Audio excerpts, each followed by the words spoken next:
We need to identify which thinker-concept pair is correctly matched. Options: A. Stanley Fish with reader response. B. Jacques Derrida with new historicism. C. Northrop Frye with practical criticism. Or D. I.A. Richards with archetypal criticism. The correct match is A. Stanley Fish with reader response. Stanley Fish is a premier, foundational figure in reader response theory. He famously argued that a literary text does not possess a fixed, stable meaning waiting to be discovered. Instead, meaning is actively produced by the reader during the act of reading. Fish developed the highly influential concept of interpretive communities to explain how groups of readers share specific strategies for making sense of texts. Let's untangle the distractors because the exam has mixed them up perfectly. Option B pairs Jacques Derrida with new historicism, but Derrida is the father of deconstruction, while new historicism belongs to Stephen Greenblatt. Option C pairs Northrop Frye with practical criticism, but Frye is the foundational theorist of archetypal and myth criticism. Finally, option D pairs I.A. Richards with archetypal criticism, but Richards actually pioneered practical criticism and close reading techniques. Unscrambling these pairings is a staple of theoretical preparation. Slide 22 tests our foundational knowledge of classical Indian literary theory. Which thinker-concept pair is rightly matched? A. Vaman with Dvanyalok. B. Bharat with Natya Shastra. C. Mamta with Vakrokti. Or D. Abhinava Gupta with Kavya Alankar. The correct answer is B. Bharat with Natya Shastra. Bharat Muni is the ancient Indian sage credited with composing the Natya Shastra, an incredibly detailed, foundational encyclopedia on the performing arts, theatre, and dance. Most importantly for literary students, it is the birth text of rasa theory, which analyzes the emotional and aesthetic experience generated in an audience by a dramatic performance. Let's look at the other options to correct the mismatches. Option A pairs Vaman with Dvanyaloka, but Dvanyaloka was actually written by Anandavardhana to establish Dvani theory, while Vaman is famous for pioneering Riti theory. Option C pairs Mamta with Vakrokti, but Vakrokti theory, the idea of oblique or artistic speech, was championed by Kuntaka. And option D pairs Abhinava Gupta with Kavya Alankar. But Kavya Alankar was written by the ancient theorist Bhamaha. Abhinava Gupta is best known for his masterful commentaries, like the Abhinava Bharti.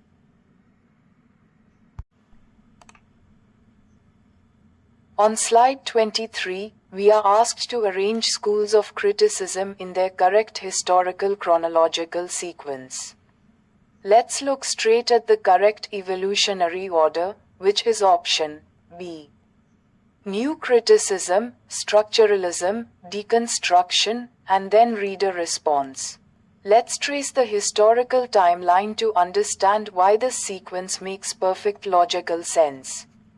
First, new criticism dominated the 1940 and 1950, emphasizing that we must look only at the words on the page through intense close reading, ignoring the author's biography. Next, in the late 1950 and 1960, structuralism arrived from linguistics, shifting the focus away from individual texts to look at the massive, stable codes and underlying structural systems that govern all language. Then, in the late 1960s, deconstruction exploded, led by Jacques Derrida, as a direct reaction against structuralism. Deconstruction argued that these linguistic systems are never stable, and that language is fundamentally riddled with contradictions. Finally, by the 1970s, Reader response criticism gained massive ground, pivoting the spotlight away from the text itself to look at how the reader actively constructs meaning. Options A, C, and D all scramble this clear historical dialogue. Turning to slide 24, let's look at classical European poetics. What is the literal meaning of the Aristotelian term, peripeteia? A. Purgation of emotion, B. Tragic flaw, C. Reversal of fortune, or D. Recognition of error. The correct answer is C. Reversal of fortune. In his foundational work Poetics, Aristotle analyzes the mechanics of a perfect tragedy. He uses the term peripeteia to describe a sudden, dramatic turn of events where the tragic hero's circumstances completely flip, usually from a position of high power and safety to absolute ruin. In a masterfully written tragedy, this reversal happens at the exact same moment as the hero's psychological realization of the truth. Let's define the other essential Aristotelian terms listed in the distractors. Option A.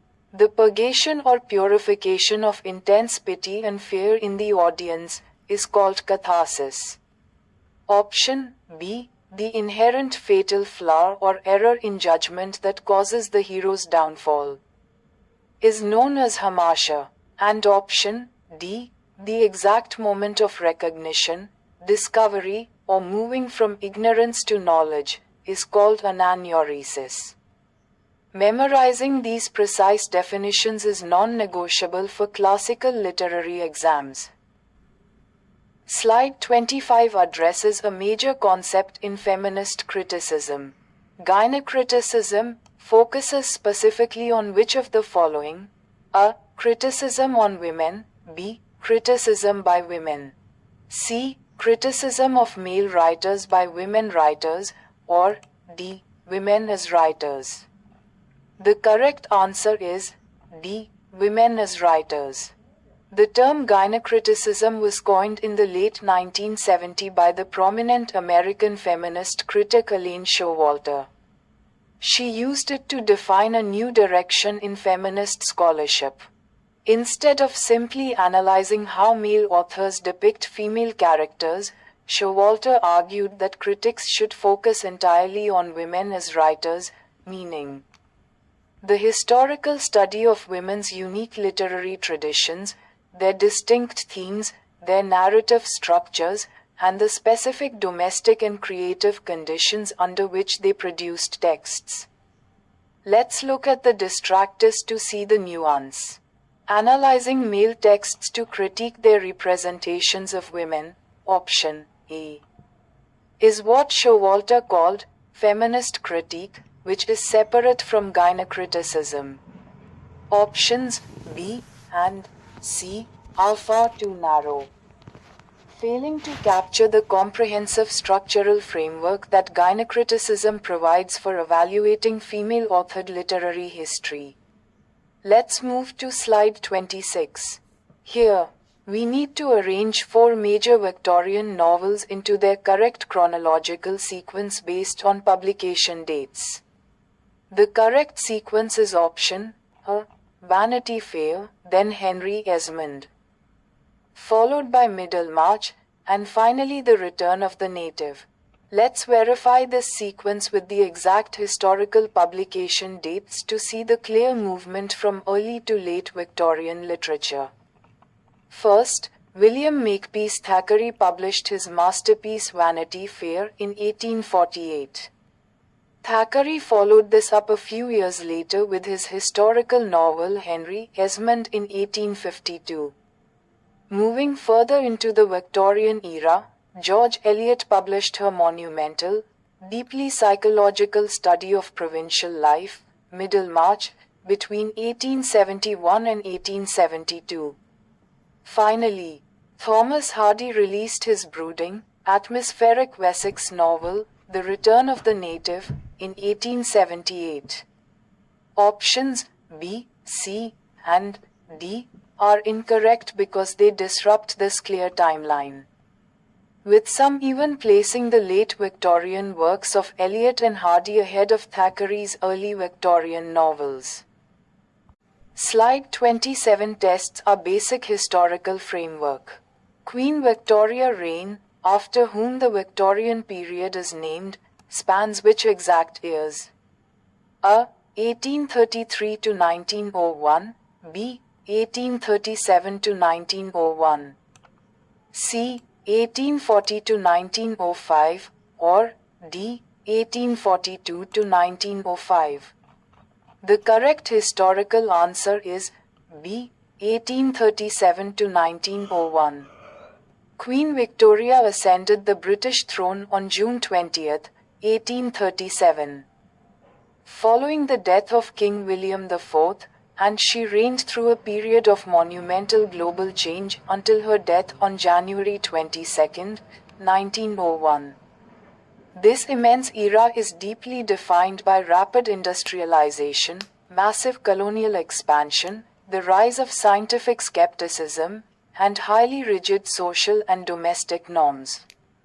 Let's address the distractors.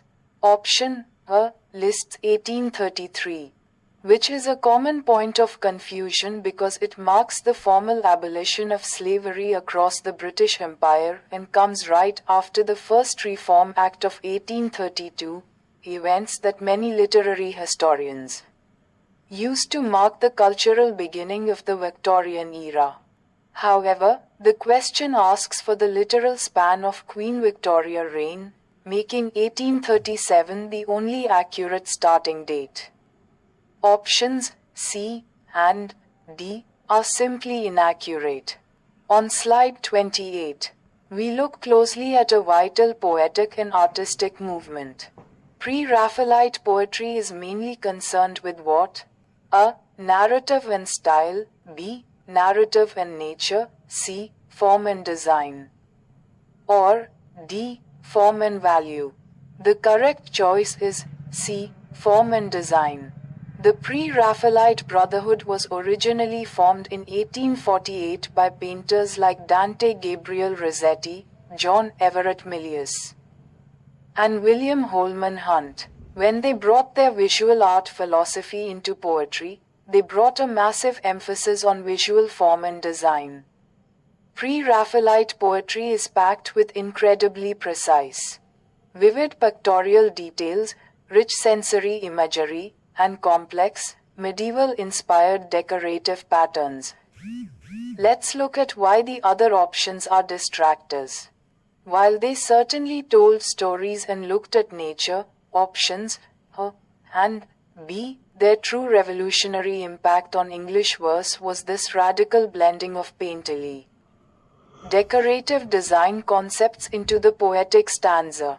Furthermore, option D mentions moral or social value, which this group explicitly rejected as they evolved, laying the foundations for the aesthetic movement and the doctrine of art for art's sake.